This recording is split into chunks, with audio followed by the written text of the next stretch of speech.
The lack of birth certificates among Indian children in Selangor gained attention this month among various social welfare organizations.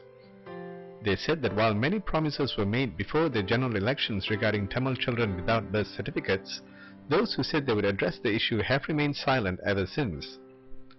Last year, 13 students who failed to produce their birth certificates were expelled from the Sekolah Rendah Jenis Kebangsaan Tamil Valambrosa at Jalan Kapar. The plight of such children was highlighted on Friday in the local media when two siblings discovered they were unable to enroll at a primary school due to their lack of birth certificates. On Sunday, Malaysia Kini visited Gunasilan 7 and his sister Puvaneswari 8 at their house in Kapar, Selangor, together with Malaysian Human Rights Commissioner N. Siva Subramaniam. The Suakam Commissioner said that by denying such children an education, the Education Ministry was indirectly paving the way for more social problems in the future. Fundamental principle that is upheld by Suakam itself is every child, whether it be Malaysian, in this case they are Malaysian, or any child who is in Malaysia should be in school.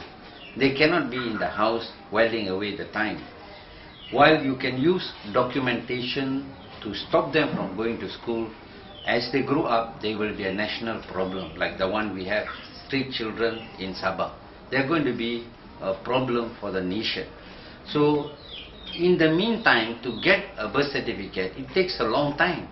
And when a person goes there, it takes a period of time. So, in the meantime, all these children should be given a right to education, which is enshrined in the CRC.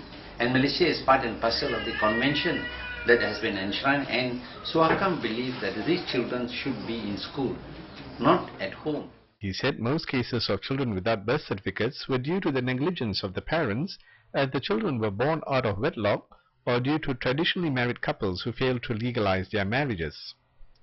In the case of Gunasilan and Puvaneswari, their mother Susila said her husband had abandoned her and her 6 children after the last child was born. Register பண்ணீங்களா கல்யாணத்தை? Register பண்ணி கோயில்ல பண்ணீங்களா? பிறந்து ஒரு வருஷம் கூட இல்லை அவர் வெளியாயிட்டு. இப்போ நான் இருக்குது நாங்கள் 2 பேரும் கடைசி பிள்ளைங்க. கடைசி பிள்ளைங்களா? ஸோ மொத்த பிள்ளைங்களுக்கும் பிறந்ததா இருக்கு? எல்லாத்துக்கும் இருக்கு. எல்லாம் ஹாஸ்பிட்டலில் பிறந்தவங்க, 2 பேர் வீட்டில் பிறந்தவங்க, ஒரு மகன் வேலை செய்கிறாங்க, மகனோட ஒய்ஃப் ஒருத்தவங்க வேலை செய்கிறாங்க. அவர் முடிஞ்சு பொடியும் 24 வயசு, அது பொடியும் வேலை செய்யுது. Hoping that this issue is very what you call on a wide scale in Selangor. There are a number of children have been stopped because they have been receiving surat pekeliling from the JPS asking to stop children without BC, birth certificate. So it's only a mere documentation. We cannot deprive a child's education right. Beginning of this year, we have been receiving these sort of issues. When people go to register, births that has occurred outside, not in the hospitals, births that have occurred outside. So when they go for registration, Daftar Lewat, they ask for the Surat Nikah. And some of these mere ignorance in the Indian community, where some of the weddings are not registered, legally registered. So they find difficulties in obtaining, and these has entailed these kind of issues. The Tamil Foundation and the Educational Welfare and Research Foundation of Malaysia called for a joint press conference to highlight the issue of Indian children without birth certificates. Among the questions they raised was whether it was true that the government schools had been instructed by the District Education Department to send home students without birth certificates despite they being already enrolled, and to refuse admission to new students without birth certificates. They came out and said, no, we will not admit any children who don't have proper documents, or any children who were foreigners, Varga Asing. If Varga Asing, then there's a special procedure. They must go to Putraja and must get a special license. You need to pay a fee, and then you come back to school, But children without birth certificate, no. They said there was an estimated 40,000 Indian children in Selangor alone who do not have birth certificates, and questioned whether these children would be denied their right to an education. You see, here we have a child who don't have basic, don't have proper documents. You cannot deny the child, and more often than not, you just go do a socio-economic analysis of these children. They will come from very socio-economically backward home. Single parent, no parent, orphans. So they are already starting their life in a very disadvantaged position. How can you go and punish them? So even that any policy by the government is a stupid policy. I think a time has come for the government to review such policies. But again, after we believe, the Barisan lost quite a bit on the election, we feel they are victimizing. We feel we are victimizing the kids without the birth certificate, Birth certificate has been a serious problem among birth certificate, IC and all that has been a serious problem among Indians. This is partly because of socio-economic background. They don't see the need to, they're not educated, they don't see the need to legalize a lot of documents and all that. Single parent, some got no parents and all that. It has been a problem. But what we are, these two NGOs, Tamil Foundation and EWRF, we are concerned about the children between the age of 7 to 12 who have been denied the basic education, the formative years, very, very important. First, we want to compile at least about 30-40 cases. We go to the ministry. Once we get a guideline, then we can disseminate this information to all the other NGOs. Okay, you got this kind of category of case, and this is how you should do. Just go to the nearest one. So we want to educate. First, we want to educate ourselves, but we want to have variety of cases. Now, we don't want to go with a hypothetical case. And at least now we got a case where the 3 children, they don't know who their parents are. How are we going to take care? And one boy looked like a Indian Chinese, So how are we going to differentiate this one? So we don't have any problem. So we're going to get all these cases. Let us solve about 10 different variety of problem, and then we go to street with this solution and let the people, So make it easy for everybody. And the education, the schools can play a bigger role.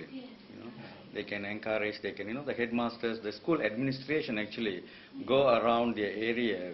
Because every other corner we got schools, so they can move around and make a public awareness, and they can become an agent for registering these kids. Actually, like Klang Valley, at least we get administrators calling us up and say, hey, we have got 2 children, who don't have proper this thing. Can you attend to them? So they connect their parents to us, So if only the other HMs and all that, not necessarily even they are not schooling, they can tell, hey, there are some children in our area. We think they don't have proper papers, can you do something? And I'm sure we will send our people there to see what can be done. They also said the complexity of obtaining the documentation from the various authorities could be daunting to some of the uneducated parents. This was coupled with the lack of cooperation among the related government departments concerned, including the state education departments, the National Registration Department, and the Registrar of Marriages, making the whole process even more difficult. And we also want to work along with the the Department of Registration of Births and Deaths, with them, how they can speed up the legalizing or registering of these children and issue birth certificate. Because if we delay, 3 years goes very fast, and they'll be standard 6 UPSR exam, and they'll be denied of doing the exam. So, because the process is very intimidating process. I've done 1 or 2. And I tell you, it's not that easy. It's not that easy. When I send the lawyers, even the civil society tend to forget, unless they specialize in this particular area, they tend to forget. After 3 months, 6 months, then you go back. The officer might not be there to update you, and then they ask you to come for an interview. It's not an easy process. If there is a will, it can be settled very easily. Say, if I am a headmaster, a parent come to me with this certificate. I tell the parent that I cannot register because you don't have a birth certificate. In the meantime, I get a form from Jabatan Pendaftaran Negara. I register the child for the birth certificate. In the meantime, the child can study. I say, this time you irritate people, you irritate the public. So this type of thing is not good for the government. So I hope common sense will prevail and let the headmasters do the job. The parents, a lot of them are uneducated who cannot do. You can deny him education, but at the end of the day, he will be a social problem. So you choose what you want. You want to help people, or you want to just chase them back home because they don't have documents.